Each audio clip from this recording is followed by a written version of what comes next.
In this video, I'm going to show you how you can download and play the new trending game called How to Feast. So if you find the video helpful, don't forget to subscribe and like it.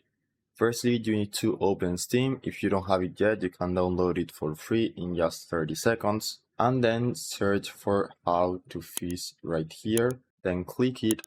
And now scroll down and click Add to Cart. Then view my card. Continue to payment.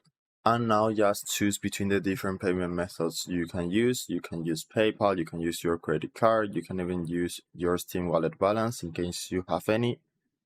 And simply click purchase. Now you can click install content, or you can go to your library and then collections, and you should find the game right here. Just click install and select the drive where you want to install this game, and it should only take a few seconds. We can click this progress bar at the bottom to see more information, and in my case it takes less than 1 minute, and after that you can just run the game and start playing. After you install it, if you are having any problems with the game, you can always request a refund to Steam within 14 days of the purchase, and they will give your money back. So that's it. I hope it was helpful, and thanks for watching.